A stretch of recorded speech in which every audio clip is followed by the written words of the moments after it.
आखिर कितना ज्यादा भयानक होगा कलयुग का अंत और कल्कि भगवान का अवतार कब होगा कि कली को खत्म करेंगे और इस पृथ्वी का पूरा विनाश हो जाएगा। जैसे कि आपको पता ही है कि हमारे सनातन और हिंदू धर्म में कई ऐसे युग माने जाते हैं। उनमें से एक युग का वर्णन मिलता है जिसका नाम है कलयुग।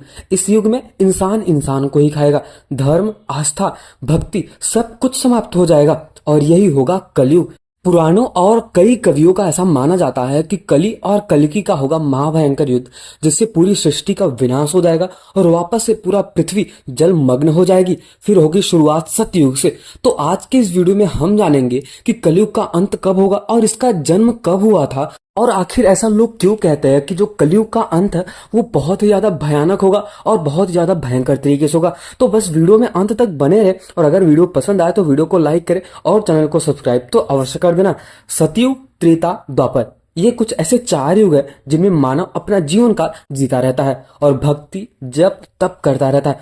परंतु तीन युग मतलब सतयुग, त्रेता, द्वापर तो समाप्त हो चुके हैं। तो आज हम सिर्फ बात करेंगे कलयुग के बारे में, जिसके बारे में ऐसा कहा जाता है कि इसका जो वर्णन है, इसका अंत भी इतना भयंकर होगा कि कोई इंसान सोच नहीं पाएगा। कई पुराणों में ऐसा भी बताया गया है कि जो कली है इसकी जो ताकत है लगभग रावण की 1000 शक्तियों से ज्यादा है।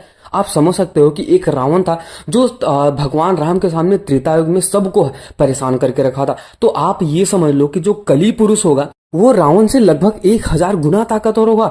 तो चलिए फिर अभी हम ये जानते हैं कलयुग के शुरुआत के बारे में और कलयुग के जन्म के बारे में। सूर्य सिद्धांत के अनुसार कलयुग की शुरुआत 18 फरवरी 2102 ईसा पूर्व की मध्य रात्रि 12 बजे से हो गई थी। यह वह तिथि है मानी जाती है जब भगवान श्री कृष्ण बैकुंठ धाम को अपने लौटकर चले जाते हैं। यह जानकारी इस घटना के सबसे भावला के मंदिर में रखी गई है। भावला में सूचना कियोस्क वह स्थान है जहां पे भगवान श्री कृष्ण अपने स्वर्गीय धाम लौटते हैं। खगोल शास्त्री और गणितज्ञ आर्यभट्ट के अनुसार कलयुग की शुरुआत 3102 ईसा पूर्व में हुई थी। उन्होंने अपनी पुस्तक आर्यभट्टीय 499 ईसा पूर्व में पूरी की। जिसमें उन्होंने कलयुग की शुरुआत का सटीक वर्ष दिया गया है। उन्होंने ऐसा लिखा है कि उन्होंने यह पुस्तक में कुछ इस प्रकार लिखा है कि कलयुग के लगभग 3600 वर्ष में से 23 वर्ष की आयु में लिखी थी। अब आप समझ सकते हो कि उस टाइम जब उनका जब जन्म हुआ था तब उनकी जो उम्र थी वो लगभग 23 वर्ष थी। और लोग ऐसा कहते थे कि उस समय कलयुग की जो जन्म हुआ था या फिर कलयुग की उम्र थी वो लगभग 3600 वर्ष थी। अब चूंकि जब वो 23 साल के थे तब कलयुग का पूरा जो वर्ष था वो लगभग 3600 वर्ष था। और अब हम यही अगर देखें तो आर्यभट्ट का जन्म 476 ईसा पूर्व में हुआ था। कलयुग की शुरुआत 3600 में से अगर हम 476 घटा देंगे तो कुछ लगभग बन के आता है 3102 मतलब 3102 ईसा पूर्व होगा। अब ऐसा भी कहा जाता है कि वैदिक शास्त्रों के अधिकांश जो व्याख्याकार है, जो गणितज्ञ है और तो और जो महाकवि है, उनका ऐसा मानना है कि जब भगवान सरस्वती गोस्वामी और उनके हाल के शिष्य भक्ति वेदांत स्वामी प्रभुपाद का मानना है कि पृथ्वी वर्तमान में कलयुग में है और तो और 4,32,000 वर्षों तक चलेगी।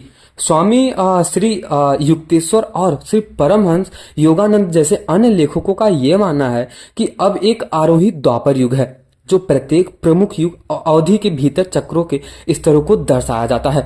क्योंकि प्रत्येक एक विकास है, चक्रों के भीतर छोटे चक्र अंततः युगों के गुणों के पूर्ण विकास की ओर ले जाते हैं। कुछ ऐसे लेखक हैं जिनका ऐसा भी मानना है कि जो कलयुग का पूरा उम्र है वो लगभग 4600 वर्ष तक चलेगा। अब ऐसा कितना चलेगा इसके बारे में हम समझते हैं, लेकिन भागवत पुराण में ऐसा बताया गया है कि जो कलयुग का पूरा उम्र होगा वो लगभग 4,32,000 वर्ष होगा। और अभी के टाइम में कुछ लोगों का ऐसा भी मानना है कि 5000 लगभग 5300 वर्ष खत्म हो चुका है और लगभग 1000 वर्ष ही बाकी है। तो इसके बारे में हम समझते हैं। हिंदुओं का ऐसा भी मानना है कि कलयुग के दौरान मानव सभ्यता आध्यात्मिक रूप से पतित हो जाती है, जिसे अंधकार युग भी कहा जाता है। जैसा कि मैं आपको बताना चाहूंगा कि आज के इस कलयुग में जितने भी मानव है, आज के इस कलयुग में मानव कुछ और ही अपना रहे हैं। मतलब जो हिंदू धर्म, जो सनातन धर्म में पहले से लिखा हुआ था उसको सब नहीं मानते, किसी और का देख के उसको अपनाते हैं और उनको ऐसा लगता है कि अभी हम मॉडर्न जमाने में जी रहे हैं, लेकिन ऐसा नहीं है। यही है कलयुग की पहचान, क्योंकि इसमें ईश्वर से यथासंभव दूर हो जाता है। हिंदू धर्म अक्सर नैतिकता मतलब धर्म को भारतीय बैल के रूप में प्रतीकात्मक रूप से दर्शाता है विकास के पहले चरण मतलब सतयुग के बैल चार पैर होते हैं। मैं आपको बताना चाहूंगा कि अब आपने कभी भी एक कहानी सुनी होगी कि एक मतलब बैल होता है, मतलब एक युग होता है जिसको हम कहते हैं, उसके लगभग चार पैर थे।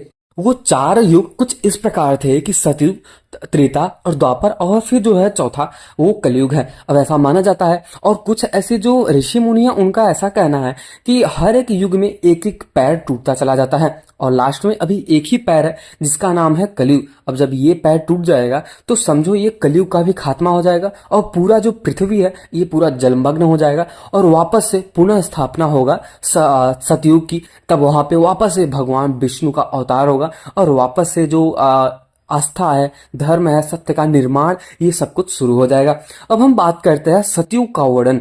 सतयुग जैसे महायुग में हमें सारे युगों का वर्णन मिल जाता है, जैसे द्वापर, त्रेता और कलयुग का भी हमें वर्णन बहुत ही अच्छी तरीके से मिल जाता है। और तो और महाभारत में भी यही भविष्यवाणी दी गई है कि सतयुग या फिर जिसको बोलते हैं कृतयुग के पुनः आरंभ होने पर परिस्थितियां कैसी होंगी, इसके बारे में अधिक विस्तार से समझाया गया है।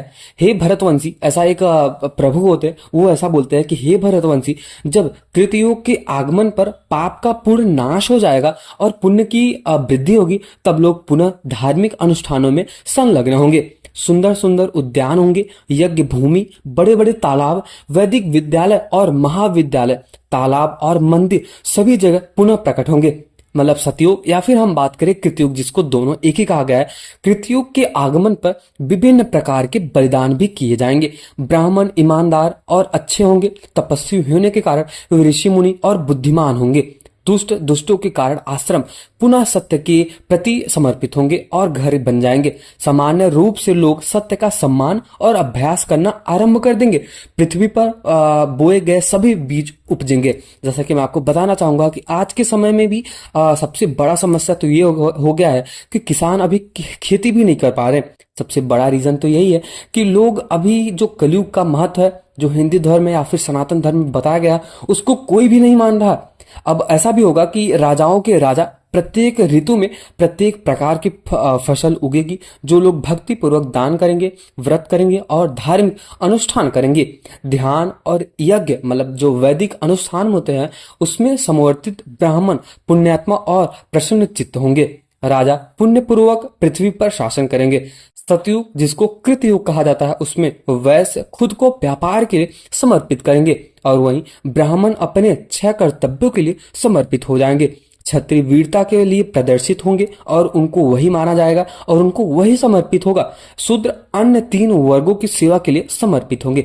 सतयुग जिसको कृत युग भी कहा जाता है, और त्रेता और द्वापर में धर्म ऐसा ही होगा, लेकिन जैसे ही इस सारे चीजों का विपरीत होने लगेगा, उसी समय आप समझ लेना कि कलयुग की शुरुआत हो चुकी है, और आने वाले कुछ ही समय में इतना भयंकर इसका जो कंडीशन है इतना भयंकर बिगड़ जाएगा कि लोग आपस में ही इंसान इंसान को ही खाने लगेंगे, और तो और सब कुछ खत्म हो जाएगा। ना ही रहेगा सत्य, ना ही रहेगा धर्म, और ना ही भगवान की पूजा होगी, भक्ति, जप, नाम, ये सब कुछ खत्म हो जाएगा। अब कलयुग की कहानी में ऐसा भी बताया गया है कि राजा परीक्षित जी समीक ऋषि से पानी मांगते हैं, लेकिन भगवान जो ऋषि हैं ये ध्यान में थे, अपने भगवान श्री विष्णु के जप में थे, ध्यान में थे, और उन्होंने राजा की बात का जवाब नहीं दिया।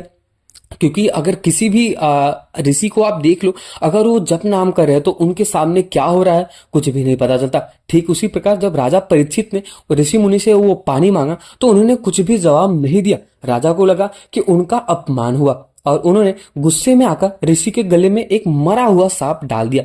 इस बात का जब पता उनके शमीक बेटे थे, उनको पता चला, उनके बेटे का नाम था ऋषि रिंगी ऋषि, उनको जब पता चला तो उन्होंने राजा परीक्षित को श्राप दे दिया। हिंदू धर्म के मुताबिक कलयुग का अंतिम युग होगा, मतलब जो पूरा युग है इसका युग पूरा जब अंतिम कभी होगा, जब कलयुग आएगा। अब यह युग चक्र का चौथा और सबसे छोटा युग माना जाता है। कलयुग में पाप, अन्याय, हिंसा और अधर्म सबसे ज्यादा हो जाएगा। धर्म ग्रंथों के मुताबिक कलयुग में भगवान विष्णु के 10वां अवतार जो कल्कि है उनका रूप होगा, उनका अवतार लेंगे, और जो कली पुरुष है जो अभी बहुत ही छोटा है उसका अंत कर देंगे। अब इसके लिए मैं आपको बताना चाहूंगा कि जो कली पुरुष है इसका कलयुग में ही जन्म नहीं हुआ था। कई पुराणों और कई ऐसे बुकों में बताया गया है, महाकाव्यों में बताया गया है कि जो कलयुग है इसका जो जन्म है ये सतयुग में ही हो गया था। जब समुद्र मंथन हुआ था तभी कलयुग का जन्म हो गया था। लेकिन ऐसा कई पुराणों में माना जाता है कि कलयुग उस समय विष को ना अमृत को ना पीकर विष को पी लिया था, इसलिए उसका जो जन्म है वो बहुत धीरे धीरे हुआ। बट ऐसा भी माना जाता है कि समुद्र मंथन में जब विष निकला था उसके बाद जब अमृत निकला उसके बाद फिर ऐसा होता है कि कलयुग ने भी उसको पी लिया था कुछ ऐसी बूंद, जिससे उसकी शक्तियां बढ़ती ही चली गई। और आज तक अब ऐसा कहा जाता है कि जो कली पुरुष है उसकी शक्तियां लगभग रावण के 10,000 गुना, रावण की शक्तियों से 10,000 गुना ज्यादा हो गए। तो आप यहीं पे अंदाजा लगा सकते हो कि कलयुग मतलब जो कली पुरुष है वो कितना ज्यादा भयानक होगा और कितना ज्यादा डेंजर होगा, तो आप समझ सकते हो। और कुछ लोगों का ऐसा भी मानना है कि क्या 2025 के जुलाई में इसका अंत होने वाला है, क्योंकि भविष्य मल्लिका में भी ऐसा लिखा है कि 2025 ही होगा कलयुग का अंत।